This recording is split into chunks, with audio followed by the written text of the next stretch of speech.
আমারে বুঝাস না মেয়েরা খারাপ মেয়েরা খারাপ। আমি তো এত খারাপ দেখি না, তুই কোথায় তো খারাপ দেখিস? আমি তো দেখি তুই তুই বেটা টেনে পড়িস মাত্র, তোকে আমি ছোট করে দেখছি না বেটা। তুমি বের হও, ছবি পাঠা নাহলে হাত কেটে ফেলবো আমি। দেখো আমি বিষের বোতল নিয়ে আসি, ছবি পাঠাও। তুই বেটা আমার বোনটাকে বেটা ফুসলেছিস বেটা। ফাজিল, মেয়েরা খারাপ, মেয়েদের খারাপের কারণে দুনিয়া। তুই কে রে? তুই কি মেয়েরা খারাপ? শোন, আমাদের গ্রামে প্রবাদ আছে, ধর্মীয় কথা না এটা। এখন যেটা বলছি এটা প্রবাদ, এটা ধর্মীয় কথা না। কোন মেয়ের যদি একবার হাঁটুর উপরে কাপড় ওঠে আর নামে না বেটা। তুই উঠাইছস হাঁটুর উপরে কাপড়, ও উঠায়নি। হাঁটু পর্যন্ত তুই উঠাইছস, আর এখন সে নামাচ্ছে না। তুই মনে করিস তুই বেঁচে গেছিস না? তুই মনে করিস তুই জিনাই জেনা না? না বেটা, ও তোর সাথে জেনা করেছে, এরপরে তোকে বাদ দিয়ে আরেকজনের সাথে করবে, আরেকজনের সাথে করবি। আর তুই সূচনা, তুই ওকে শিখেছিস, এটা সবগুলো তোর উপরে আসবে বেটা।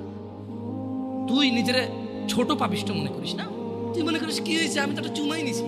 আমি তোকে বলছি ছবি তুলে পাঠাও, টয়লেটে যাও, ব্লাউজ খুলে ছবি তুলে পাঠাও, জামা খুলে ছবি তুলে।